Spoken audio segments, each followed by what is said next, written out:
2 Chronicles chapter 18. Now Jehoshaphat had riches and honor in abundance, and joined affinity with Ahab. And after certain years he went down to Ahab to Samaria.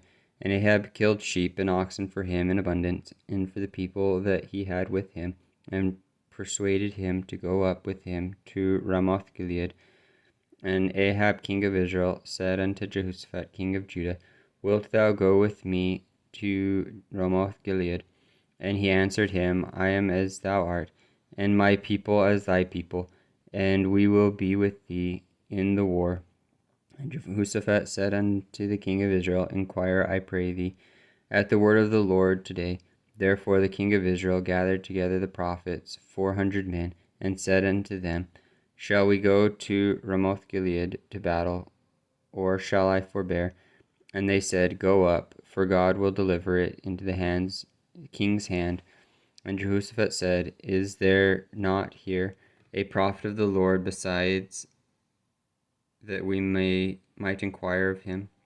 And the king of Israel said unto Jehoshaphat, There is one young man by whom we may inquire of the Lord, but I hate him, for he never prophesied good unto me, but always evil.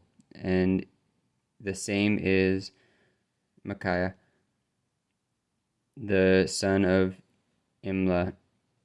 And Jehoshaphat said, Let not the king say so. And the king called for one of his officers and said, Fetch quickly Micaiah, the son of Imlah. And the king of Israel and Jehoshaphat king of Judah sat together, either of them on his throne, clothed in their robes, and they sat in a void place at the entering in of the gate of Samaria. And all the prophets prophesied before them. And Zedekiah the son of Chenaniah had made him horns of iron, and said, Thus saith the Lord, With these shalt thou push Syria until they be consumed.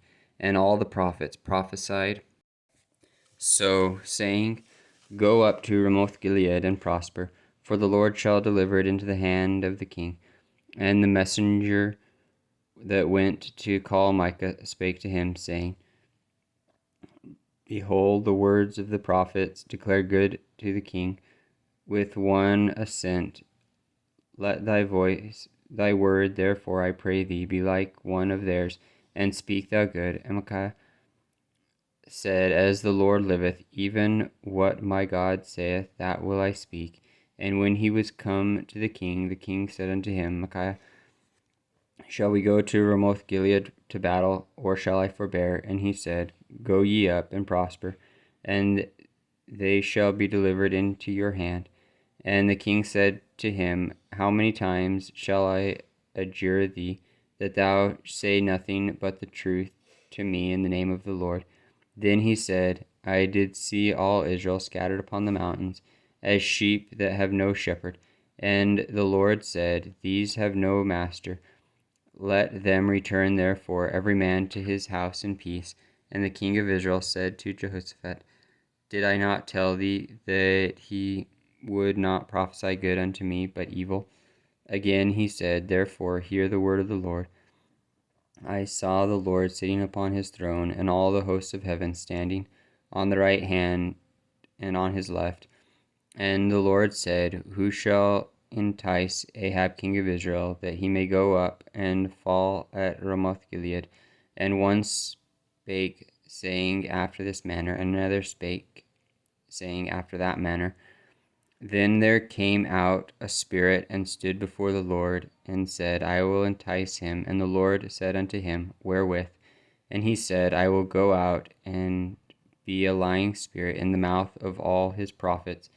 And the Lord said, Thou shalt entice him, and thou shalt also prevail. Go out and do even so. Now therefore, behold, the Lord hath put a lying spirit in the mouth of these thy prophets, and the Lord hath spoken evil against thee. Then Zedekiah the son of Chenaniah came near and smote Micaiah upon the cheek, and said, Which way went the spirit of the Lord from me to speak unto thee. And Micaiah said, Behold, thou shalt see on that day, when thou shalt go into an inner chamber to hide thyself. Then the king of Israel said, Take ye Micaiah, and carry him back to Amor, the governor of the city, and to Joash the king's son, and say, Thus saith the king, Put this fellow in the prison, and feed him with bread of affliction, and with water of affliction, until I return in peace. And Micaiah said, If thou certainly return in peace, then hath not the Lord spoken by me? And he said, Hearken, all ye people. So the king of Israel and Jehoshaphat the king of Judah went up to Ramoth Gilead. And the king of Israel said unto Jehoshaphat, I will disguise myself, and will go to the battle, but put thou on thy robes. So the king of Israel disguised himself, and they went to the battle. Now the king of Syria had commanded the captains of the chariots that were with him, saying, Fight ye not with small or great, save only with the king of Israel. And it came to pass, when the captains of the chariots saw Jehoshaphat, that they said, It is the king of Israel. Therefore they compassed about him to fight with Jehoshaphat. But Jehoshaphat cried out, and the Lord helped him, and God moved them to depart from him. For it came to pass, that when the captains of the chariots perceived that it was not the king of Israel, they turned back again from pursuing him. And a certain man drew a bow at a venture, and smote the king of Israel between the joints of the harness. Therefore he said to his chariot men, Turn thine hand, that thou mayest carry me out of the host, for I am wounded. And the battle increased that day. Howbeit the king of Israel stayed himself up in his chariot against the Syrians until the evening. And about the time of the sun going down, he died.